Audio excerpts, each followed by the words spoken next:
네, 월스트리트 모닝 브리핑 함께하고 있습니다. 현재 시각 6시 이제 31분 막 지났고요. 이번에는 글로벌 인터뷰 연세대학교 국제학대학원의 이남우 교수 함께합니다. 교수님 어서 오세요. 네, 안녕하십니까? 네, 벌써 금요일입니다. 아, 그러게요. 네. 한 주가 왜 이렇게 빨리 가죠? 저는 약 한 39.9km 정도로 속도로 가고 있다라는 생각이 좀 드는데 이 너무 시간이 빨리 가는 거는 뭔가 제가 열심히 살고 있다라는 그런 방증인가요? 그렇죠. 그러니까 미국 시장은 뭐 네. 오늘 네. 그러니까 하락하기는 했어도 음. 그래도 상당히 거래도 지금 많이 되고 다양한 뉴스들이 많이 나오는데 네. 국내 시장은 조금 지지부진한 모습을 보여서 너무 조금 안 좋죠. 그 미국 장하고 한국 장 보면서 좀 답답한 생각도 들더라고요. 네. 자, 여러분의 답답한 마음들 하나씩 좀 풀어 드렸으면 좋겠고요. 이제 오늘은 우리 교수님을 금요일마다 뵙고 있으니까 하나씩 풀기 전에 이제 저의 숙제, 저는 이제 영어 문제를 풀어야 합니다. 오늘의 영어 테스트는 뭘까요? 제가 전에 그 valuation의 드라이버, 네. valuation을 결정하는 요소는 뭐냐, 이제 그런 거는 제가 여쭤봤잖아요. 뭐 기업 이익 증가, 네. 뭐 금리, 뭐 배당, 뭐 이제 이런 것들이 valuation을 결정하는데 그러면 그것의 한 단계 전에, 그러니까 제가 이제 수업을 가르칠 때 마지막 주에 valuation을 가르치고 이제 그 전에 펀디멘털하게 이제 earnings driver를 그 전주 몇 주 동안 커버하는데 네. key drivers of earnings, 그러니까 기업 이익을 결정하는 요소가 무엇일까? 이제 제가 이걸 왜 그 우리 여행한테 물어보냐면 그 오늘 이제 엔비디아나 뭐 자동차, 스타벅스 얘기를 하려고 그러는데 그 결국 우리가 기업을 분석할 때 네. 아니면 우리가 투자를 하는 기업의 경영자 CEO가 고민하는 게 내가 얼마만큼 물량을 늘리고 거기에 아울러서 내가 가격까지 올리면 좋을 텐데 이게 환상적인 조합이거든요. 그렇죠. 그래서 이제 항상 경영자 CEO도 그렇고 우리 투자가들도 이 회사를 볼 때 그 기업 이익을 그 견인하는 그런 팩터가 무엇인가 이제 그걸 나눠볼 수 있어요. 네. 그래서 이제 다음 페이지에 답이 있긴 하지만 수익 창출 그러니까 그 뭔가 어닝을 더 끌어올리는 그 요인들이 뭔지 방금 전에 말씀하신 거에 힌트가 좀 많이 있었던 것 같아요. 네. 그래서 이제 우리가 되게 쉽습니다. 그러니까 뭐 투자가 어렵다고 생각하고 실제 어렵지만 우리가 네. 또 단순화시키면 그러니까 월가의 애널리스트들이 아주 복잡한 그 모델을 갖고 엄청난 그 일을 하는 것 같이 보이죠. 막상 자기 하는 일을 되게 단순화시켜서 자기가 커버하는 산업과 주가의 가장 핵심 변수 두세 개를 예측하려고 노력을 하거든요. 그래서 우리도 이제 그렇게 하면 돼요. 그래서 볼륨 얼마만큼 물량을 파느냐. 네. 그러니까 엔비디아 같으면 H100 그 칩을 몇 개를 팔았냐. 그 다음에 물량과 동시에 중요한 게 가격. 가격이라는 건 올라갈 수도 내려갈 수도 있고 부가가치가 많아지면서 또 평균 단가가 올라갈 수도 있고. 그리고 이제 이 두 가지가 매출을 결정하고 거기에 커스트, 이제 원가. 그리고 기업들은 항상 이제 원가를 낮추려고 되게 피나는 노력을 하죠. 그래서 볼륨, 프라이싱, 커스트가 그 세 개가 이제 결합이 돼서 영업이익 마진을 만들어내고 그다음에 요즘 뭐 좋은 기업들은 미국은 더 그렇고 한국도 빚이 없죠. 그래서 이제 자본 구조 빚이라는 게 큰 의미는 없지만 조금 부실한 회사들은 또 그 차입금이 시가총액의 규모를 결정하는 경우가 있어요. 이마트 같은 경우 빚이 너무 많으면 그 주가가 시가총액이 오르기가 어려우니까 그래서 볼륨 물량, 프라이싱 가격, 그 다음에 커스트 원가. 그 다음에 마지막으로 빚이 있는 기업들은 자본 구조. 그러니까 이렇게 생각하면 되게 그 어렵지는 않아요. 그래서 우리가 이렇게 항상 생각하는 좀 훈련이 필요하다. 예. 네. 그래서 오늘 영어 테스트는 읽어주시만 하시고 다 알아서 우리 교수님께서 원래 제시험이 오픈북입니다. 예, 풀어주셨습니다. 자, 이번 주에 이제 연준의 베이직북이 공개가 됐는데 그 내용에 있어서 좀 주요점이 뭐였을까요? 그러니까 조금 전에 네. 그 미국에서 1분기 그 GDP? GDP 잠정 실적이 네. 조금 더 하향 조정이 네. 됐죠. 1.6에서 1.3%. 그거랑 약간 비슷해요. 그래서 베이지북은 12개 그 지역 연준이 약간 그 뭐 기업이나 이런 데를 대상으로 서베이를 하는데 여기서 나오는 게 그러니까 뜨뜻미지근한 완만한 경제 성장을 하고 있다. 하지만 소비자들은 가격 인상에 대해서 엄청난 저항을 하고 있다. 그래서 이제 이런 것들이 시사점인데 이런 게 그 기업 입장에서는 시장에서 나쁘진 않아요. 약간 완만한 성장이 주가의 밸류에이션을 유지시켜주고 기업이 두 자릿수에 가까운 기업이 증가율을 만들어낼 수 있는 근간이거든요. 그래서 이제 시장에서 나쁘진 않은 것 같고 그래서 이제 제가 그 매크로 뉴스인 거 하나 준비를 해왔고요. 네. 네, 다른 것들은 이제 기업 뉴스인데 제가 어제 이제 영상을 제 이담을 유튜브에서 조용히 올렸는데 네. 엔비디아 주가 뭐 너무 좋죠. 그리고 제가 지난주에 나와서도 주가 차트를 보여주면서 그 밸류에이션이 여전히 매력이 상당히 있다.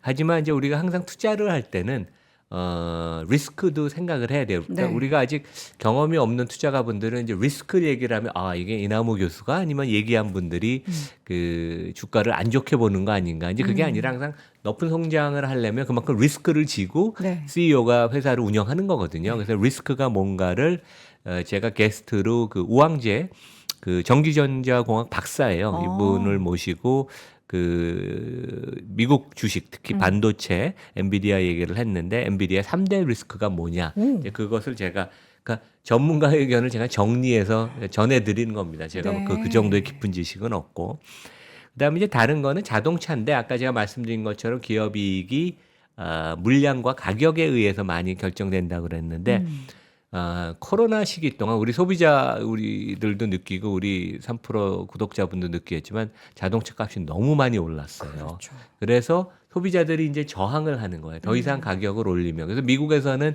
자동차 재고가 지금 급격하게 많이 쌓이고 있고 1분기 실제 성장률이 내려간 것 중에 하나가 그 자동차가 판매가 안 되고 재고가 늘어나는 그런 효과도 있었거든요. 그래서 소비자의 저항이 있고 재고가 쌓이면서 가격 인하를 지금 엄청나게 하기 시작했다. 그래서 자동차 업종 회사들한테 좋은 뉴스는 아니죠. 거기다가 이제 전기차들의 경쟁이 더 심화가 되고 있으니까. 네.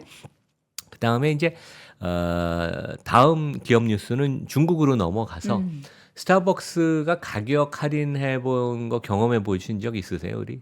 스타벅스 가격 할인은 없죠. 없죠. 근데 네. 중국이 지금 끼워 팔기도 하고 워낙 로컬 업체들의 경쟁이 심해서 스타벅스 하면 쿠폰 주고 그래갖고 반값 스타벅스가 파는데 로컬 업체들의 판매 가격은 그것에 반값에서도 못 미쳐요. 그래서 가끔 이벤트 해가지고 몇 시부터 몇 시까지 뭐 가격 해주는 무슨 그런 선물 이벤트는 주고 그러는 네, 건 좀 있죠. 가끔 있는데 중국은 지금 그거를 아예 대놓고 할인 한다는 쿠폰을 거죠. 끼워주고 그래서 저도 이런 건 스타벅스 오. 처음 봤어요. 그래서 이 중국이라는 나라는 애플, 테슬라도 고전을 하는데 네. 스타벅스가 가장 중국에서 공격적으로 투자를 했던 미국 기업이거든요. 지난 한 5년, 10년 동안. 네. 그래서 야 이게 중국이라는 나라가 참 쉽지가 않다. 그래서 우리가 아까 말씀드린 물량과 가격 측면에 있어서 가격의 충격이 너무 크면 기업들이 참 버티기 어려운 것을 보여주고 스타벅스 주가가 최근에 계속 안 좋았습니다. 그다음에 이제 마지막은 우리 뭐 밸류업 되게 중요하고 네. 우리 제가 소속된 거버넌스 포럼에서 우리 1호로 발표한 키움증권이 밸류업을 제대로 계획을 발표 안 했다고 해서 저희가 좀 나쁜 학점을 줬죠. C학점을 줬는데 네. 미국은 정부 주도로 안 하지만 마켓에서 밸류업이 계속 이루어져요. 그래서 우리랑도 좀 친숙한 아날로그 반도체 전문 회사인 TI가 밸류업을 잘 안 하고 있으니까 갑자기 이제 또 나타나서 이럴 때 이제 엘리엇이. 가정교사를 하는 엘리엇이 나타나서 25억 달러 지분 투자를 했고 공개 사안을 이번 주에 발표를 네. 했습니다. 그래서 이걸 통해서 우리가 한국에서도 지금 전개가 되는 밸류업 우리 시장이 너무 중요한데 되게 선진국에서는 이렇게 그 민간에서 자율적으로 이루어지고 있구나. 이제 그걸 한번 좀 살펴보겠습니다. 네, 알겠습니다. 오늘도 바쁘게 좀 한번 하나씩 열어봐야 될 것 같습니다. 앞서 잠깐 언급해 주셨던 그 베이지북 내용이나 이제 오늘 GDP 발표 내용들을 보면은 전체적으로 좀 경기가 뭔가 그래도 좋다라고는 하지만 살짝씩은 좀 고개를 숙이고 있는 것 뜨거운 같아요. 건 아니고요. 네. 약간 뜨뜨미지근해서 어. 시장은 그런 걸 되게 좋아합니다. 네, 그래서 그런 상황이고요. 그래서 이게 이제 1분기 성제 성장이 발표되고 나서 네. 4월 초부터 5월 중순까지 서베이니까 그렇죠. 되게 우리한테는 이제 2분기 실적을 예측하는데 좀 도움이 되는 거고 여기 보면 이제 핵심 내용들이 그 소비 지출이 좀 완만하게 증가를 하고 있고 그중에 증가를 하고 있군요. 증가는 하고 있는데 증가율이 되게 낮다는 얘기죠. 그중에 특히 여기 auto sales were roughly flat. 그러니까 네. 자동차 판매가 여전히 계속 지금 이제 좋지는 않습니다. 하지만 그 이제 여름 휴가 시즌을 앞두고 여행이나 리저에 대해서는 여전히 지출이 크다. 그래서 아직까지 제품에 대한 구매로 연결은 안 되고 서비스는 계속 좋은 그런 양상을 보이는데 네. 여기서 이제 그 제목 중에 부제목으로 올라온 게 Consumers Pushing Back on Higher Prices. 그래서 소비자들은 그동안 가격이 너무 많이 올라서 더 이상 오르는 거에 대해서 강력하게 지금 저항을 하고 있다. 그래서 네. 1분기 월마트 실적을 그 우리가 되돌아보면 그 소비자들의 물량 구매 횟수는 증가를 했지만 판매 단가는 안 올랐었어요. 싼 거를 예, 그래서 구입했군요. 확실히 1분기에도 그랬고 2분기에도 미국 소비자들은 값이 많이 오른 거는 안 사고 그다음에 회사들도 이제는 알아서 스스로 가격 인상을 되게 자제하는 그런 모습. 그래서 이제 약간 이게 우리가 경제를 통해서 시장을 볼 때 좀 특징인 것 같습니다. 그러면 사실 기업들의 실적이 좀 줄어들 수 있는데 그래도 이제 전체 실적에 대한 평균은 계속해서 올라가고 그러니까 있는 건 특화가 다행인 것 되고 같아요. 비즈니스 모델이 확실하게 자리 잡은 네. 데들은 이제 소비자들의 트래픽을 계속 유발해서 가격 인상은 못해도 물량을 증가시키면서 그 매출을 증가시키고 이제 원가를 타이트하게 매니지하면서 이익을 내는 것 같고 네. 비즈니스 모델이 어중중한데 네. 그런데 타겟 같은 데가 그랬죠. 그 타겟은 가면 이게 백화점인가 아니면 월마트인가 항상 그런 고민을 좀 하거든요. 그런 데들은 좀 힘들어서 확실히 개성이 있는데 그러니까 소비자가 이런 목적으로 내가 이 스토어를 방문하지 그런 데들은 네. 계속 괜찮은 것 같습니다. 이름은 타겟인데 타겟을 잘 못 그러게요. 잡네요. 네, 좋은 지적. 이름처럼 잘 못 가는 것 같다라는 생각이 듭니다.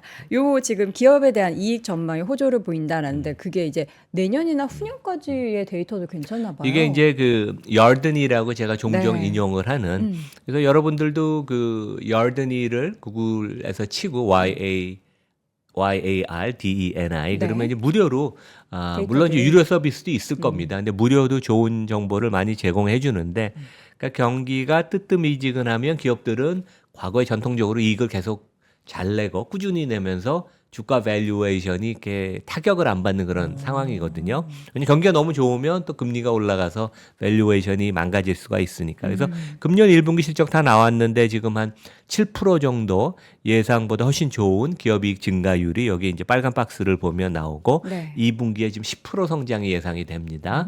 3분기에는 9%, 그다음에 마지막 4분기에는 14%. 네. 그러니까 이익이 성장이 가속화되는 모습을 보이고 연 전체를 보면 올해 10% 이익 성장, 내년에 14%, 2026년에 13%. 그러니까 우리 입장에서 이제 부럽죠. 안정적인 성장을 하면서도 탄력이 유지가 되는. 그래서 이제 이게 어떻게 보면 뭐 오늘 주가 좀 밀리긴 했지만 네. 미국 시장이 최근에 계속 강세를 보이고 리스크 온 모드로 가는 이제 그러한 가장 근거가 된다고 볼 수 있습니다. 네. 자, 이어서는 두 번째 주제는 이제 엔비디아 이야기를 해볼 텐데, 이제 어제 5거래 만에 주가가 밤사이에 하락했습니다. 근데 때마침 또 어제 딱 이나무의 좋은 주식 연구소에 엔비디아의 3대 리스크라는 컨텐츠가 올라와서. 미국에서 저희 예. 그 유튜브로 본 것 같습니다. 다 지켜보고 있는 것 같다라는 생각이 듭니다. 간단하게 좀 뭔가 포인트만 말씀해 주시는 3대 네, 리스크. 뭐 제 의견이 아니라 네. 이제 제가 게스트로 모신 그 우황재 그 대표 네. 전기전자공학 박사고요. 네, 네. 진짜 그 박사입니다. 네. 되게. 그리고 네이버 그 블로거 중에 되게 유명하신 분이에요. 그래서 제가 반도체에 관해서는 이분 의견을 많이 보는데 제가 아까 얘기한 것처럼 그 엔비디아의 밸류에이션이 최근에 좀 많이 올랐어요. 이제 퍼 기준 한 40배가 넘었습니다. 그래서 조금 부담은 가지만 우리가 하여간 이거를 막 너무 고평가됐다고 이제 팔아라 그런 얘기를 하는 건 아니에요. 하지만 우리가 투자를 하는 입장에서는 주가가 많이 올랐으니까 뭐 리스크가 뭐일까? 그러니까 제가 이 질문을 먼저 드렸더니 우리 저 우황지 대표가 어이구 이거 답변하면 우리 또 개인 투자가분들 중에서 댓글이 좀 그러니까요. 셀 것 같다 네. 걱정을 하는데 그래도 우리는 얘기를 해야 된다. 제가 그런 얘기를 했습니다. 네. 그래서 이제 세 가지 얘기를 저희가 나눴는데 첫 번째는 이제 우 대표도 이런 얘기를 했어요. 우리가 물량과 가격을 나눠서 생각을 해봐야 된다. 그러니까 H100 칩이 얼마 전만 해도 가격이 2천만 원 초반대였는데 지금 6, 7천만 원이라고 합니다. 그러니까 3배 오른 거죠. 그래서 엔비디아 실적이 좋은 게 엄밀하게 따지게 보면 많이 팔리기도 하지만 가격이 이만큼 오른 거예요. 그러니까 그것을 우리가 이제 염두에 놓고 보면 너무 가격이 많이 오르면 소비자들이 좀 주춤하는 구간들이 있을 거 그렇죠. 아니에요. 그래서 이제 그런 구간을 조금 조심하자. 그러니까 그런 게 지금 당장 있다는 건 아닌데, 그러니까 이제 주가는 그런 거에 민감할 수가 있죠, 되게. 두 번째는 그 시장은 되게 그 효율적이고 합리적이잖아요. 그러니까 엔비디아가 이렇게 잘 나가고 돈을 많이 번다면 전 세계 반도체 회사들은 다 뭔가 여기서 관련된 거를 아니면 내가 엔비디아를 대체를 못해도 틈새 시장이 있지 않을까 이제 그런 고민을 할 거 아니에요. 고객들도 그러고. 근데 이제 이 우왕재 대표가 얘기한 것은 GPU는 기본적으로 대체는 불가능하다. 엔비디아의 쿠다 플랫폼이 워낙 절대적이어서 이제 그걸 깔고 가지만 GPU가 엔비디아만큼은 못 돼도 범용적인 기능을 갖고 거기에 이제 니치를 이렇게 찾는다고 그러더라고요. 니치. 그래서 이제 그런 대체적인 칩을 갖다 붙이면 훨씬 저렴한 가격에 그 엔비디아의 GPU와 좀 비슷한 성능은 좀 떨어지겠지만 비슷한 그런 성능이 나오는 것을 지금 인텔 AMD가 고민하고 나오고 있어서 이런 것들이 이제 잘 되고 시장에 반응이 좋으면 그 엔비디아 그 GPU에 대한 가격 프레셔가 좀 생기겠죠. 이제 이런 것도 리스크가 될 수 있다 그러고 마지막으로는 이제 계속 신제품을 출시를 하잖아요. 네. 근데 다음 세대 신제품이 가성비가 떨어질 수도 항상 그런 가능성은 있으니까. 그러니까 애플도 보면 아이폰을 9월에 출시할 때 금년에는 별게 없네. 그러면 좀 덜 팔리잖아요. 그래서 이게 지금 당장 나타나는 리스크는 아니지만 네. 우리가 엔비디아의 주주면 이런 리스크가 있어서 주가가 출렁될 수도 있다. 이제 그런 것을 우리가 한번 알고 지내자. 이제 그런 얘기입니다. 예. 네. 자, 세 가지 리스크. 이게 이제 지금의 뭔가 동력이 되고 있는 부분도 있지만 이게 만약에 조금이라도 이제 손상이 발생을 한다면 엔비디아의 주가의 상승에는 약간의 발목을 잡을 수 있다라는 걸로 여러분들이 꼭 챙겨 주셔야 될 것 같고요. 근데 이게 뭐 비단 그 GPU뿐만 아니라 네네. 모든 산업에도 항상 이런 게 어느 한 기업이 한 분야가 너무 잘 나가서 네. 이익을 많이 내면 그 틈새 시장을 파고들려고 이제 그게 원래 시장 경제의 원리죠, 되게. 그렇겠죠. 자, 이어서는 이제 자동차 이야기를 좀 해볼까요? 가격이 계속해서 올라가고 있어서 판매가 좀 정체되고 있다. 그래서 관련한 기업들의 실적도 당연히 안 좋을 텐데 최근에 근데 우리나라 현대차는 워낙 좋아가지고. 마진은 네. 이제 더 이상은 못 올라가는데 독보적으로 현대차가 지금 네. 잘하고 있으니까요. 네. 기아차도 그렇고. 그래서 여기 이제 보시는 그림은 이제 월스트리트 저널 기사에서 제가 인용을 한 건데 약간 좀 복잡해요. 그래서 여기 보면 2020년 제일 왼쪽은 2020년에 미국의 그 신차 마켓이에요. 가장 오른쪽은 금년 4월까지 현재 마켓이에요. 네. 그래서 여기 보면 이제 미국 자동차 업체인 GM이 마켓쉐어가 제일 크죠. 한데 많이 하락을 했고 스텔란티스 이제 크라이슬러와 피아트와 푸조가 합쳐진 거죠. 3사가 합쳐진 스텔란티스는 마켓쉐어가 12.5%에서 최근에는 8%까지 하락을 했어요. 진짜 급락을 했죠. 네. 근데 반면에 포드도 이제 마켓쉐어가 떨어지고 근데 반면에 약진을 한 데는 토요타가 약간 좀 더 올라갔고 우리의 현대 기아차가 이제 따로 분류를 하지만 네. 마켓쉐어가 엄청 늘어난 것을 우리가 알 수 있습니다. 그래서 하여간 미국 업체들 특히 스텔란티스 같은 데는 마켓쉐어도 하락하고 그만큼 재고가 안 팔리니까 재고가 급증을 하는데 이 회사가 얼마 전까지만 해도 실적을 볼 때 사상 최고의 이익 마진을 경신을 했지만 네.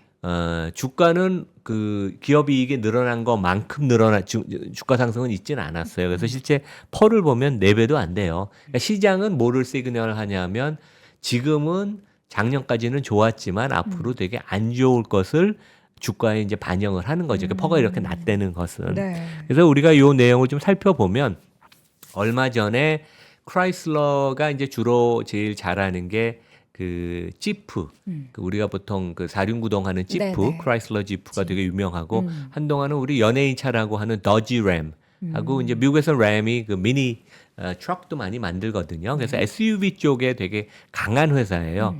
그런데 이제 제가 다음 페이지에 먼저 이걸 보여드리면 와, 이 엄청 그 올라갔네요. 2019년 코로나가 터지기 전부터 가격을 이제 트래킹을 해서 금년까지 가격을 보면 램 같은 경우는 한 30% 이상 가격을 올렸고 거의 모든 부분에 있어서 포드 F-150가 이제 가장 큰 픽업 트럭이죠.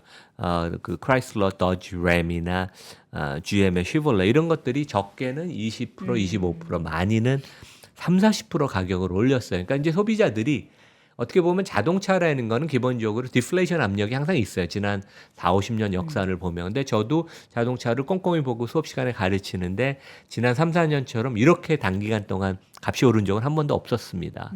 그러니까 좋은 옵션 사양을 넣고 소비자들도 그 이제 뭐 재난 지원금 같은 걸 받으면서 좀 주머니가 넉넉하니까 이제 샀는데 이제는 네. 더 이상 그 높은 가격에 이제 그 구매를 안 하는 거죠. 그래서 그 크라이슬러가 최근에 미국은 딜러들이 다 개별 사업자들 아니에요. 회사랑은 이제 관련이 없는 지역 유지들이 보통 딜러를 하는데 이 최근에 이제 너무 가격을 회사가 높게 책정을 하니까 재고가 쌓이고 안 팔려서 딜러들을 불러서 한번 네. 좀 공청회 같은 거 얘기를 좀 듣고 그랬나 봐요. 근데 이제 딜러들의 사장들이 너무 지금 높은 가격을 유지를 해서 차도 안 팔리고 네. 재고 부담 압박이 너무 커서 그렇죠. 회사가 가격 인하를 해야 된다. 그래서 이제 어떻게 보면 아까 제가 말씀드린 그동안 너무 높이 프라이싱을 해서 그것의 후유증으로 물량도 볼륨도 안 늘어나는 그러니까 그것에 적절한 조화를 해서 옵티멀한 그 판매 가격을 찾는 게 되게 중요한데 이제 크라이슬러 같은 경우 경영진이 조금 너무 욕심을 내서 그리디하게 이것을 좀 끌고 가서 이제는 이제 그 반작용 후유증이 있는 것을 알고 그다음에 이제 이런 상황은 당분간은 좀 계속될 것 같아요. 그래서 자동차에 대한 가격이 그러니까 이제 코로나 고 사이에 보면은 공급망 이슈도 굉장히 많이 불거졌고요. 처음에는 그랬죠. 예. 예. 그러면서 가격이 좀씩 올라갔는데 중고차 가격도 높았고 예, 초기에는 맞아요. 예. 그래서 우리가 이제 신차를 받으려면 그래서 6개월, 1년 기다려야 되는 그런 뭔가 현대차들 뭐 그 1년씩 맞아요. 기다리고 막 그래서 그랬습니다. 소비를 너무 하고 싶어도 할 수 없었던 그런 품목 중에 하나인데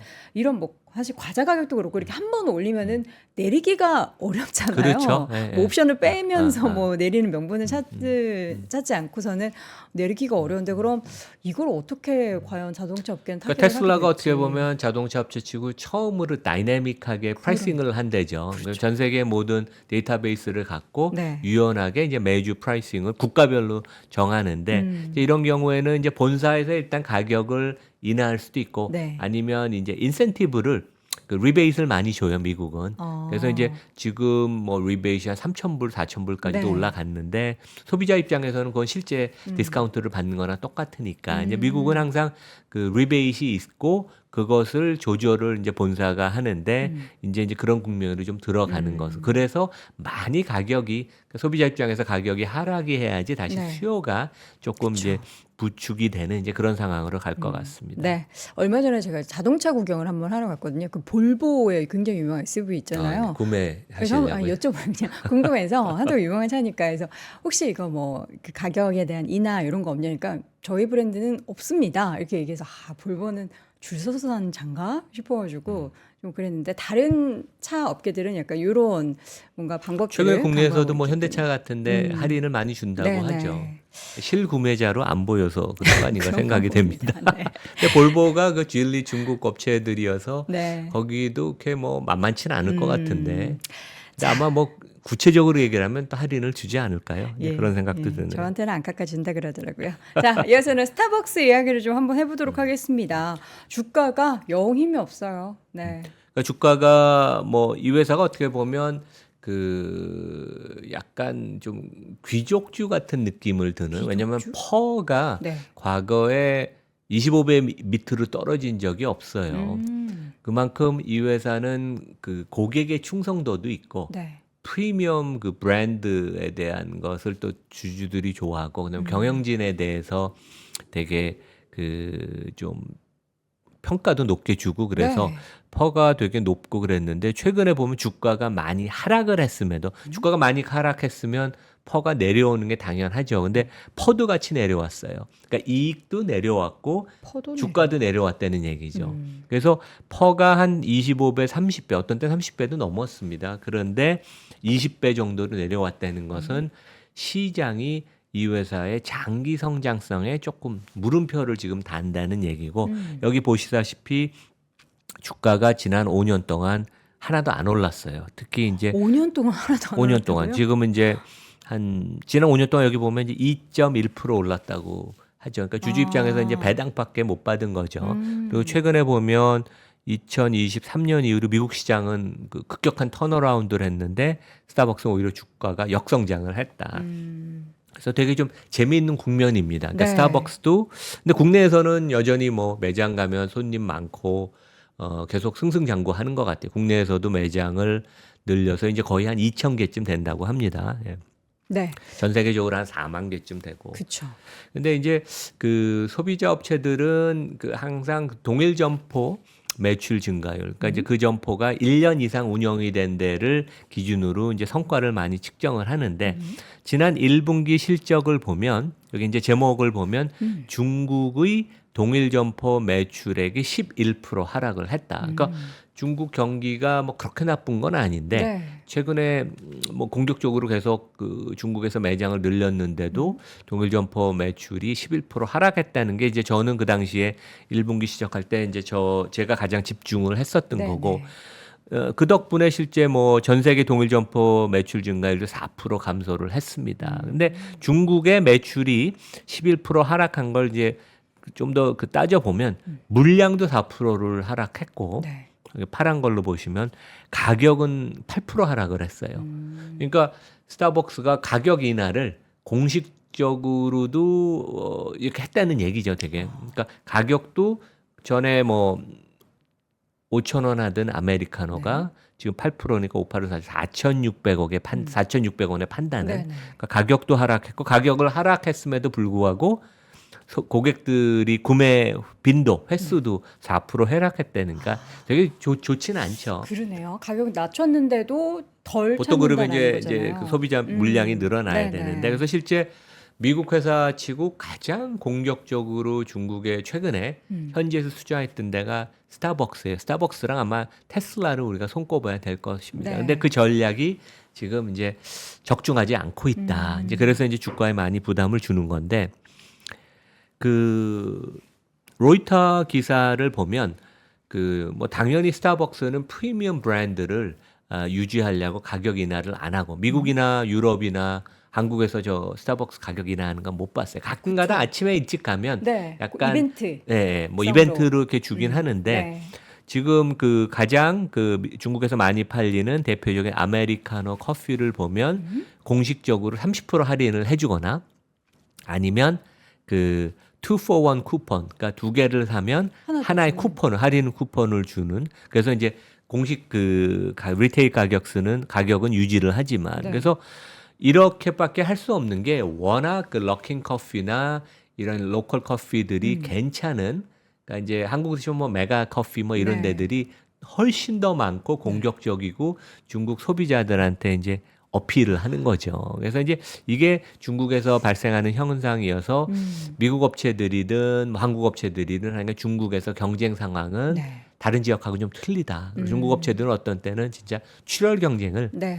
불사하고도 마켓시어를 갖고 가는 그런 모습을 보이고 있습니다. 네. 갑자기 생각이 든 게 이제 우리나라 같은 경우에 물론 이제 스타벅스 코리아가 따로 있고 이제 미국과는 이제 뭐 거의 연관관계가 없지만 우리나라는 스타벅스의 매출을 카카오 기프티콘의 영향이 정말 크다라는 생각이 늘 들거든요. 선물로 주는 거예요. 예, 선물로 줄 저도 때 생일 때 받고 가끔 예, 그럽니다. 좀 이제 뭔가 이제 마음을 가볍게 줄 수 있는 그런 선물 중에서 그 커피 쿠폰이 좀 제일 무난하고 또 스타벅스가 워낙에 매장이 많다 보니까 스타벅스 쿠폰을 많이 주고 받는데 저 같은 경우에도 사실 스타벅스 커피를 제가 현금 주고 사 먹는 것보다는 거의 쿠폰을 사용을 해서 중국에서 약간 그런 전략을 어떻게 좀 우회적으로 해야 되지 않을까. 저도 그러면 하나 예. 보내겠습니다.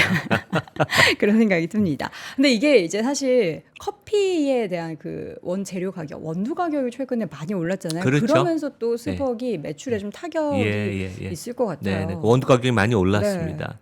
내가 우리가 이제 중국의 경쟁 상황을 보아서 이제 가격을 보는데 여기 네. 이제 다음 페이지를 보면 로이터 분석인데 여기 그 아메리카노가 있고 라떼가 있죠. 네. 막대 그래프가. 그다음에 스타벅스, 그다음에 이제 제가 파란 박스를 친 럭킨 커피, 그 밑에 코티 럭키컵은 다 로컬 업체들이에요. 럭킨 네. 커피가 그나마 로컬 현지 업체 중에 가장 좀 프리미엄인데 네. 회색이 원래 그 공식 가격이고 여기 그 파란색이 실제 판매 가격이에요. 뭐 왜 이렇게 낮게 그러니까 판매하지? 스타벅스도 할인 쿠폰을 적용을 하면 네. 내가 2잔을 사면 3잔을 먹는 거니까 네. 실제 한 30-40% 싸게 사는 셈이고 이 럭킨 커피 같은 경우는 더 할인을 많이 해주니까. 추리의 경쟁을. 근데 여기 럭킨 커피 외에 커스티 커피, 럭키 커피를 보면 한 1,000원 초반대 커피를 마시니까 스타벅스가 상당히 만만치 않은 상황이다. 그래서 하여간 우리가 아까 제가 제일 처음에 말씀드린 것처럼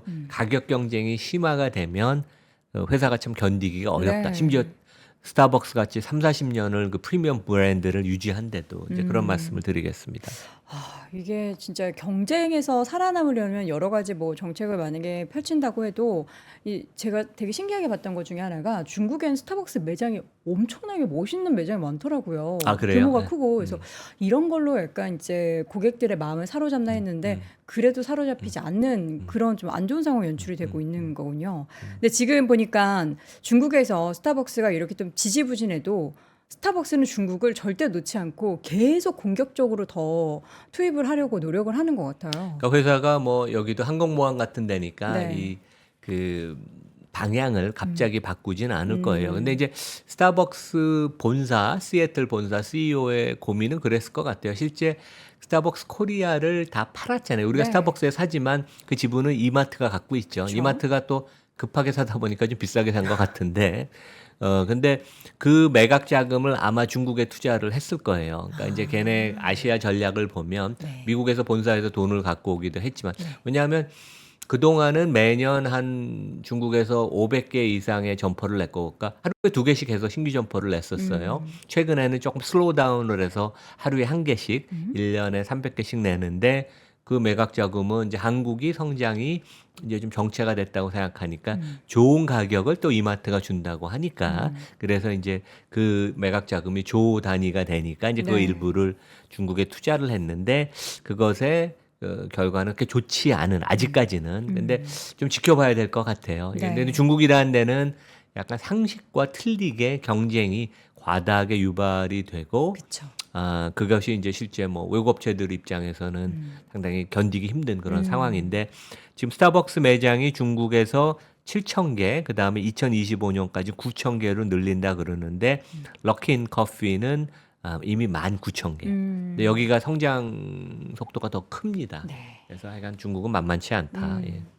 스타벅스 이야기하니까 많은 분들이 스벅 이야기를 채팅창에 많이 올려주시는데 스벅의 원두가 이제 탄맛이 나는 걸로 많은 분들이 알고 계시죠. 근데 저도 그래 탄맛을 못 먹어서 저는 스벅 가면 이제 오늘의 커피를 마셔요. 오늘의 커피가 네. 탄맛이 덜 납니다. 예, 부드럽고 여러분들 깨알팁 꼭 참고해 주시고요.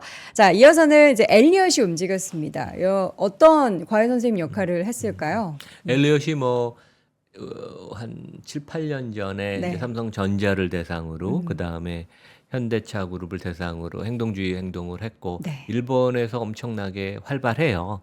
그리고 제가 이제 일본 4월에 방문했을 때 엘리엇이 투자를 지금 하고 있는 다이니뽕 네. 프린팅이라는 데도 갔었고 한국도 아마 진출을 할 겁니다. 지금 엄청 관심 있게 보는데 이번 주에 되게 화제였던 게 TI 옛날에는 엄청 큰 반도체 회사였어요. 텍사스 근데 이제 인스트루먼트. 최근에는 뭐 매출이 한 20조 원 좀 넘는 그러니까 아날로그에 특화된 네. 그러니까 아주 단단한 회사예요. 근데 여기가 최근에 보면 너무 공격적인 설비 투자를 하다 보니까 약간 회사의 본질이 좀 흐려졌고 네. 회사가 약속한 잉여 현금 흐름, 프리 캐시 플로우 창출이 너무 약해지니까 이걸 좀 우리가 그 고쳐야 되겠다. 그래서 이제 25억 달러 한 3조 5천억 정도를 지분 투자를 해서 공개 세안을 이제 보냈습니다. 그래서 이제 이게 되게 화제가 됐는데 네. 엘리엇이 여기 이제 그 서한의 첫 페이지인데 당연히 이사회한테 보내죠. 왜냐면 경영진 위에 회사 전체를 그 중요한 의사결정을 하는 게 이사회니까. 그래서 그 이게 이제 대표적으로 우리가 얘기하는 네임 앤 쉐임. 그 국내에서도 이제 그 표현이 익숙한데, 네. 근데 이제 결론은 이거예요. 우리는 TI가 너무 좋은 회사이기 때문에 지금 일시적으로 경영진이 한눈을 팔고 있는데 너희 회사가, 당신 회사가, 귀사가 밸류업을 할 것을 확신을 한다. 되게 네. 완곡하게 돌려서 많이 네, 근데 항상 설명을 하시니까. 그 이런 데는 그럽니다. 당신 회사 워낙 좋고 네. 경영진이 그동안 잘했는데 지금 일시적으로 약간 우회를 하고 있으니까 우리가 집중적으로 인게이지먼트를 해서 네. 제대로 가는 길을, 그동안 가던 길을 가도록 하겠다. 이제 그렇고 회사는 이런 답변을 했어요. 그래서 어차피 여기는 지배주주가 있는데도 네. 아니고 이사회가 이제 합리적인 의사 결정을 하는데 우리는 이제 보내준 서한을 이사회 중심으로 꼼꼼하게 검토를 할 것이고 그 모든 중요한 의사 결정은 make decision that are in the best interest of TI. 그러니까 회사를 얘기하죠. TI and all of our shareholders. 이게 요즘 이번 주에 화제가 되는 상법 개정 얘기예요. 그러니까 미국은 모든 회사가 당연히 모든 의사 결정을 회사와 동시에 모든 주주를 위해서, 네. 그러니까 어떠한 주주도 피해를 안 보게 합리적인 의사 결정을 하는 게 그냥 당연히 기본으로 그 이제 사회 법제도도 그렇지만 회사도 이렇게 그 합니다. 네. 이제 그게 어떻게 이사회 이제 우리가 이번에 상법 개정을 하겠다고 얘기가 이번 주에 지금 국내에 많이 나오는 게 이제 TI에서도 이렇게 나왔고 네. 그 언론의 보도를 보면 그동안 이제 제가 그 자세한 서한은 이제 다음 몇 페이지 동안 보여드릴 텐데 이제 결론을 놓고 보면 그동안 엘리엇이 보였던 행보를 보면 상당히 처음부터 공격적으로 나가는 경우가 많아요. 세게 아주 그 꾸짖고 네. 이사회를 교체를 하거나 이사회 교체를 한 다음에 CEO를 새로 선임하는데 이제 그 단계까지는 안 갔고 오히려 이제 14페이지인가 이제 서한인데 그 이 내용을 보면 뭐 회사가 되게 그동안 잘해왔고 하지만 그동안 그 회사가 철학으로 주장을 해왔던 합리적인 자본 배치. 그러니까 이제 회사의 그 돈을 성장과 주주 환원의 균형 잡히게 그 아주 옵티멀하게 잘 써야 되는데 최근에는 너무 공격적인 투자에 너무 혈안이 돼서 주주를 등한시한 게 아닌가. 네. 이것이 잘못돼서 고쳐야 된다. 바로 잡아야 된다. 이제 그런 얘기를 해서 앞으로 엘리엇이 한번 물면 놓지를 않습니다. 그래서 이게 꽤 그 재미있는 그 이슈가 될 것 같아요. 결국에는 그럼 좀 변화가 당연히 있을 수 있겠죠. 있겠군요. 그래서 이제 그런 것도 왜냐하면 저도 어제 밤에 쭉 서한을 보니까 되게 합리적인 요구고 지금 경영진이 뭐 투자를 많이 할 수도 있지만 또 너무 과도한 투자는 산업을 망칠 수도 있고 나의 우리 회사의 손익을 너무 망가뜨릴 수도 있어서 네. 이제 그런 면에 있어서 한번 다시 원점으로 가서 재검토를 할 것 같아요. 그래서 이제 항상 행동주의자들이 고르는 회사들이 네. 국내도 보면 최근에 이제 로컬 행동주의자들이 많지만 뭐 해외 글로벌 업체들이 보면 좋은 회사들을 되게 골라요. 아주 좋은 회사. 그냥 좋은데 기본적으로 더 좋아질 수 회사는 있는. 펀디멘털은 좋지만 거버넌스가 안 좋거나 자본 배치를 못해서 주가가 좀 망가진 경우가 항상 일시적으로 네. 있거든요. 그래서 여기 보면 그 전 세계의 반도체 회사들의 영업이익률입니다. 작년 2023년. 그러면 제일 오른쪽이 이제 엔비디아 54%, 그 옆이 TSMC 43%, 그 바로 옆이 텍사스 인스트루먼트 파란 거 박스가 42%. 그러니까 수익성이 되게 높은데요. 그리고 왼쪽으로 좀 가면 30% 초반대의 ASML. 한데 삼성전자는 없죠. 미국에 상장 안 돼서 없는 거예요? 그렇죠. 그러니까 삼성전자도 네. SK 하이닉스도 네. 미국을 가야 됩니다. 모든 주요 반도체 회사들은 다 미국에 상장이 돼 있다. 그러니까 제품만 경쟁하는 게 아니라 네. 자본시장에서도 경쟁을 시장에서도. 해야죠. 예. 근데 이렇게 40% 넘는 이익을 내는 좋은 회사인데 네. 자본 배치에 문제가 있어서 이 회사가 2022년 이후로는 주가가 횡보를 하고 있습니다. 그러네요. 계속. 왜냐면 박수 반도체 회사들 최근에 주가 엄청 좋았잖아요. 네. 그러니까 그만큼 시장은 좀 심각하게 이 문제를 보고 있고 그러니까 그 전에 2019년, 20년에 주가가 많이 올랐죠. 급반등을 한 후 되게 시장이 좀 우려하는 그런 모습을 보이고 네. 근데 이 회사 홈페이지를 보면 이게 첫 화면이에요. 그러니까 우리는 주주 가치를 되게 중시한다는 걸 느낌을 확 주는 그런 화면인데 지난 20년 동안 매년 배당을 증가시켰다. 그래서 복리로 배당이 매년 24% 증가를 했고 네. 주주 환원을 많이 했다는 얘기죠. 그다음에 아울러서 자사주 매입을 많이 사서 그 상장 주식 수가 2004년 이후로 지난 20년 동안 47% 감소했대요. 그러니까 애플보다도 더 많이 했더라고요. 깜짝 놀랐어요. 네. 그리고 현금 흐름이 그 매출액 대비 퍼센티지, 그러니까 현금 흐름 창출력이죠. 그게 그 S&P 500 기업 중에 상위 한 15%에 들 정도로 돈도 많이 벌고 주주 환원도 많이 하는 되게 그런 회사인데 최근에 조금 약간 현 경영진이 약간 너무 공격적으로 너무 과도하게 투자를 해서 여기 이제 그림 보면 알 수 있어요. 이게 이제 막대 그래프가 이 회사의 그 설비 투자의 그 금액인데 과거에는 한 10억 달러 정도 매년 투자를 하다가 삼성전자 뭐 TSMC보다 훨씬 작은 회사예요. 네. 아날로그에 특화가 돼 있으니까 장치 산업도 아니고 근데 20억 달러로 넘다가 작년 올해에는 50억 달러 한 6, 7조 원 정도를 투자하는데 절대 규모도 문제가 되지만 이 설비 투자를 그 매출액 대비 퍼센티지를 보면 이제 강도를 알 수 있잖아요. 네. 설비 투자 강도를. 근데 과거에는 10% 미만이었는데 지금 30%를 넘습니다. 그러니까 너무 많은. 그러니까 삼성전자도 설비 투자가 매출액의 한 10%대거든요. 네. 그 20%를 넘은 적이 없어요. 근데 이건 너무 좀 지나친 것 같아요. 제가 봐도. 그렇게 많이 알고. 네. 그래서 과거에 지금 이사회 의장을 하는 분이 전에는 과거에 CEO였는데 이분이 우리 회사의 경영 성과를 평가하는 척도는 잉여 현금 흐름이다. 네. 그리고 과거에 보면 잉여 현금 흐름이 여기 보시는 것처럼 엄청나게 많이 증가했는데 지금 잉여 현금 흐름이 엄청나게 안 좋아지고 있어요. 그래서 이제 이런 것을 우리가 이제 바꿔야 되는 게 아닌가. 그래서 이제 잉여 현금 흐름의 장기인데 매 연 기준으로 최근에 뭐 한 6, 7달러 되다가 작년에 1.5달러, 올해도 1.6달러인데 이것을 그 엘리엇은 2025년 한 2, 3년 내에 9달러로 올려라. 그러면 이제 주주 환원도 하고 회사의 성장을 합리적인 수준으로 맞춰라. 그래서 아마 우리 국내 기업도 자본 주주 환원과 성장을 고민하는데 우리가 밸류업을 제대로 하여간 공부를 하고 자본 비용도 계산을 해보고 이제 그래야 된다. 이제 그런 말씀을 드리고 싶습니다. 텍사스 인스트루먼트 엘리엇이 이제 가정교사 과외 선생님이 돼서 딱 붙었습니다. 저는 좀 지켜볼 만하고 기대가 되는데요. 국내에 와서도 네. 할 수도 있죠. 예. 국내에서 누가 좀 붙여줬으면 좋겠어요. 예, 열심히 전체 시장에 대해서 좀 가정교사가 필요한 것 같습니다. 자, 오늘 이렇게 해서 글로벌 인터뷰 함께 했고요. 오늘도 연세대학교 국제학대학원 이남우 교수와 함께했습니다. 고맙습니다. 네, 감사합니다. 자, 월스트리트 모닝 브리핑 오늘도 1시간 15분가량 함께 하셨습니다. 오늘 제가 이제 가기 전에 여러분께 꼭 전달드릴 내용이 있습니다. 오늘이 마지막이라고 합니다. 뭐가 마지막이냐? 바로 3프로 멤버십 할인 이벤트가 오늘 5월 31일 종료가 됩니다.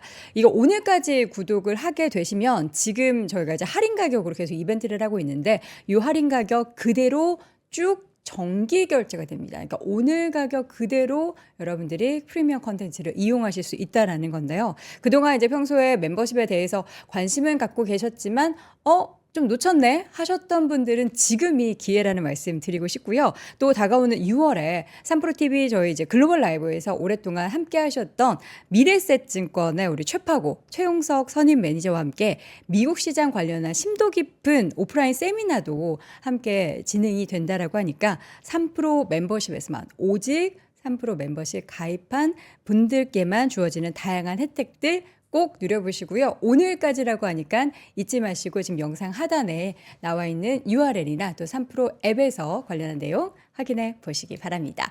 자, 저는 이만 물러나도록 하겠고요. 다음 주 월요일 오전 6시에 다시 돌아오겠습니다. 여러분 오늘도 고맙습니다. 박근영, 이선영, 사경인, 염승환 투자 마스터들의 세심한 케어로 건강한 투자 습관을 만드세요. 3프로 멤버십 3프로 앱에서 확인하세요.